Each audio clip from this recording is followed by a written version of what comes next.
నమస్కారం. ప్రభుత్వ ఉద్యోగంలో ఉన్నవాళ్లకు ఈఓటీ 141 పరీక్ష ఎంత ముఖ్యమో మనందరికీ తెలుసు. మరి ఈ పరీక్షకు ఎలా ప్రిపేర్ అవ్వాలి, దీన్ని ఈజీగా ఎలా పాస్ అవ్వాలి, దీనికి కావలసిన స్ట్రాటజీ ఏంటి, ఈ విషయాలన్నీ ఈరోజు మనం వివరంగా చూద్దాం.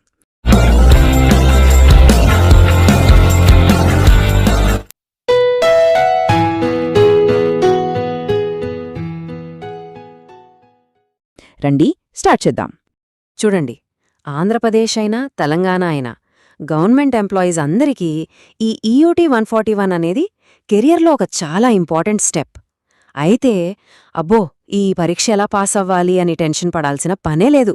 ఎందుకంటే ఒక మంచి ప్లాన్ వేసుకుంటే చాలు, చాలా సింపుల్గా దీన్ని మనం క్లియర్ చేయొచ్చు. సో ఈఓటీ 141 ఎగ్జామ్కి ప్రిపేర్ అవుతున్నారా?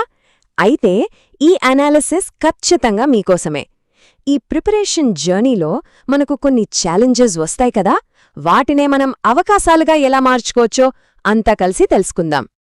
ఓకే, ఈరోజు మనం మొత్తం 4 ముఖ్యమైన విషయాలు చూద్దాం. ఫస్ట్, ఎగ్జామ్ స్ట్రక్చర్ ఎలా ఉంటుంది. సెకండ్, సిలబస్లో దేనికి ఎక్కువ ఇంపార్టెన్స్ ఇవ్వాలి. థర్డ్, ప్రిపరేషన్ స్ట్రాటజీ ఏంటి, ఏ రిసోర్సెస్ వాడాలి. అండ్ ఫైనల్గా మనలో చాలా మందికి ఉండే కొన్ని కామన్ డౌట్స్ని క్లియర్ చేసుకుందాం. రైట్, మన మొదటి స్టెప్ ఎగ్జామ్ స్ట్రక్చర్ని అర్థం చేసుకోవడం. ఏదైనా సరే, మనం ఎక్కడికి వెళ్తున్నామో తెలియాలంటే దారి ఎలా ఉందో తెలియాలి కదా.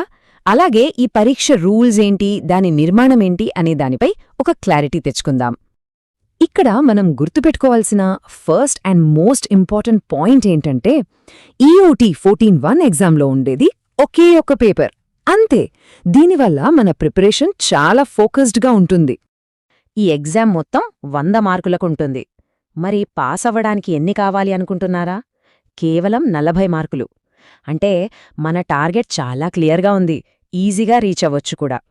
సరే, ఇప్పుడు మనం చాలా ఇంపార్టెంట్ సెక్షన్కొచ్చాం. అదే సిలబస్. సిలబస్ని అర్థం చేసుకోవడం, అందులో ఏ టాపిక్స్కి ఎక్కువ వెయిటేజ్ ఉందో తెలుసుకోవడం, ఇదే మన ప్రిపరేషన్ స్ట్రాటజీలో ఫస్ట్ స్టెప్ అన్నమాట. ఇక్కడ ఒక మంచి విషయమేంటంటే, ఆంధ్రప్రదేశ్, తెలంగాణ 2 రాష్ట్రాల వాళ్లకి సిలబస్ కామన్గానే ఉంటుంది. అందులో ఏముంటాయంటే treasury code, financial code, 1980 revised pension rules, budget manual, మన భారత రాజ్యాంగం, ఇంకా ఇండియన్ గవర్నమెంట్ అకౌంట్స్ అండ్ ఆడిట్కి సంబంధించిన ఇంట్రడక్షన్, ఇవన్నీ ఉంటాయి. ఓకే, ఇక్కడే ఉంది అసలైన మ్యాటర్. మన సక్సెస్కి సీక్రెట్ ఇదే. ఈ చార్ట్ చూడండి ఒకసారి. మొత్తం సిలబస్లో కేవలం 3 టాపిక్స్ నుంచి ఆల్మోస్ట్ 50% ప్రశ్నలొస్తున్నాయి. అవేంటంటే AP financial code, treasury rules, pension rules. అంటే అర్థమేంటి? మన ప్రిపరేషన్ టైంలో ఎక్కువ భాగం ఈ మూడింటి మీద పెడితే సక్సెస్ మన చేతిలో ఉన్నట్టే. దీన్నే స్మార్ట్ వర్క్ అంటారు. ఆంధ్రప్రదేశ్ అభ్యర్థులు మాత్రం ఒక విషయం గమనించాలి. జీవో MSNO 29 ప్రకారం సిలబస్లో కొన్ని కొత్త సబ్జెక్టులు యాడ్ చేశారు. అవేంటంటే AP fundamental and subsidiary rules, leave rules లాంటివి. సో ప్రిపేర్ అయ్యేటప్పుడు ఈ మార్పును ఖచ్చితంగా దృష్టిలో పెట్టుకోవాలి. రైట్, సిలబస్ ఏంటో తెలిసింది, దేనికి ఇంపార్టెన్స్ ఇవ్వాలో కూడా క్లారిటీ వచ్చింది. ఇప్పుడు అసలు యాక్షన్లోకి దిగుదాం. ఈ ఎగ్జామ్కి ప్రిపేర్ అవ్వడానికి మన దగ్గర ఏమేం రిసోర్సెస్ ఉన్నాయి, వాటిని ఎలా ఎఫెక్టివ్గా వాడాలో చూద్దాం. మన ముందు మేజర్గా 2 ఆప్షన్స్ ఉన్నాయి. ఒకటి బేరాట్స్, రెండోది మెటీరియల్స్. బేరాట్స్తో ఉన్న పెద్ద అడ్వాంటేజ్ ఏంటంటే వాటిని ఎగ్జామ్ హాల్లోకి తీసుకెళ్లొచ్చు. కానీ కొన్ని మైనస్లు కూడా ఉన్నాయి. ఇవి కొంచెం కాస్ట్లీ, పైగా ఆన్లైన్ టెస్ట్లో టైంకి మనకు కావలసిన పాయింట్ వెతకడం చాలా కష్టం. మరి మెటీరియల్స్ సంగతేంటి? ఇవి చదవడానికి, రివైజ్ చేసుకోవడానికి చాలా ఈజీ, కానీ వీటిని ఎగ్జామ్ హాల్లోకి అస్సలు ఎలో చేయరు. మరిప్పుడు ఏం చేయాలి? విజయం కోసం ఒక సింపుల్ 3 స్టెప్ ప్లాన్ చెప్తాను.